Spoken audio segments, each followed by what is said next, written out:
Bonjour, dans cette capsule, je vous explique comment trouver les propriétés d'une fonction définie par partie. J'ai choisi une fonction où les parties de cette fonction sont définies par partie, donc des morceaux de droite, donc de là à là, ainsi de suite. L'axe des abscisses représente le temps. L'axe des ordonnées représente l'altitude atteinte par un groupe de grimpeurs lors de l'ascension d'une montagne. On va étudier cette fonction. On commence par le domaine. Le domaine, la réponse du domaine. La réponse se trouve sur l'axe des abscisses, soit moins l'infini plus l'infini, soit une partie de moins l'infini plus l'infini. Donc je vais encore écrire une autre fois. X.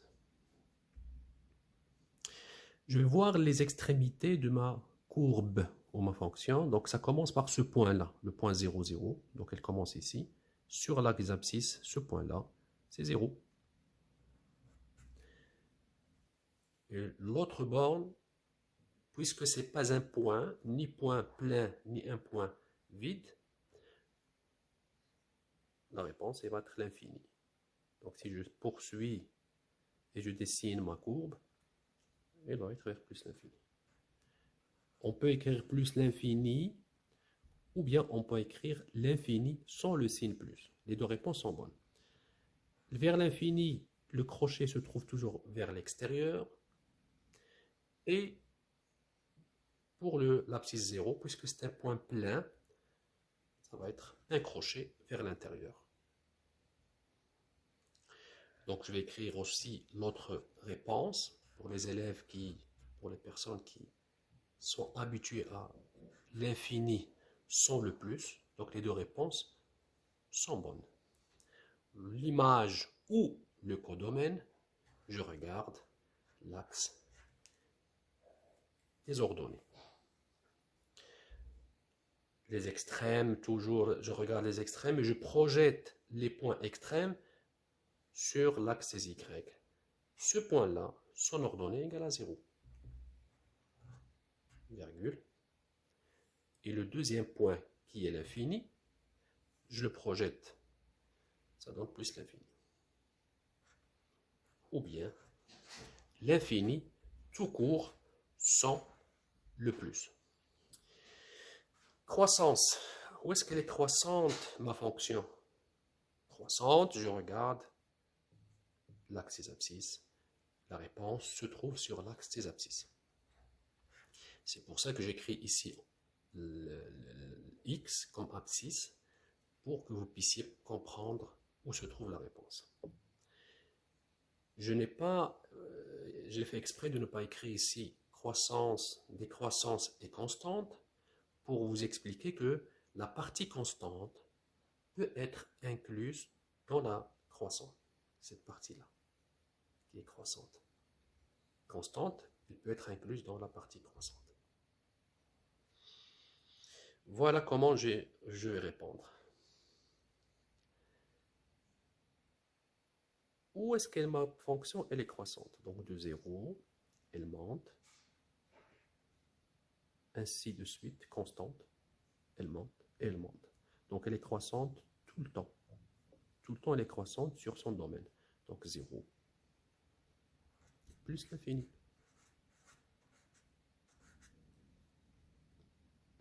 Elle est croissante. Donc là, bien sûr, j'ai oublié d'écrire le mètre.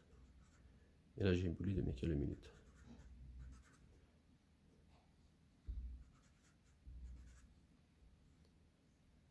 Décroissante, ma fonction, elle n'est jamais décroissante. Donc, n'existe pas.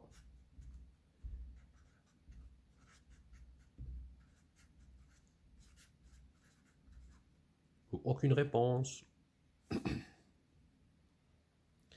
L'abscisse à l'origine. L'abscisse à l'origine, c'est de trouver la valeur de x quand y égale à 0. La valeur de x quand y égale à 0, donc c'est ce point-là. C'est 0.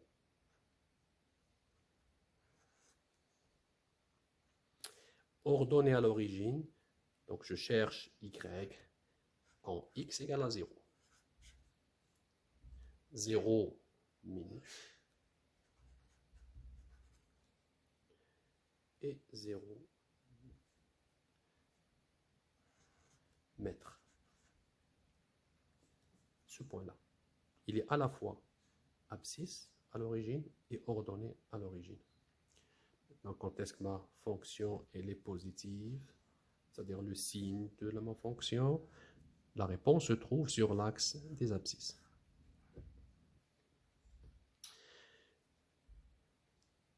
X, là, Y, il est là. Positif, ça veut dire que Y elle est positive. Quand est-ce qu'elle est positive? Elle est positive partout, dans cette partie-là. Donc de 0 jusqu'à l'infini, ma fonction est positive. Donc c'est mon domaine. C'est la même chose que le domaine.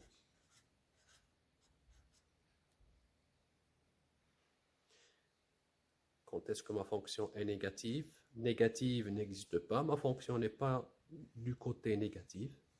Donc n'existe pas.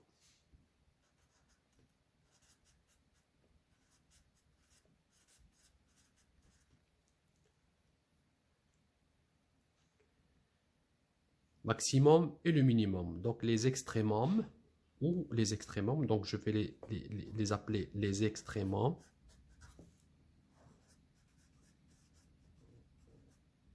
Maximum, minimum. Le maximum de ma fonction, c'est la valeur, la plus grande valeur atteinte, je dis bien atteinte par ma fonction. Et comme le maximum se trouve à l'infini, donc l'infini n'est jamais atteint, donc le maximum n'existe pas. N'existe pas ou aucun.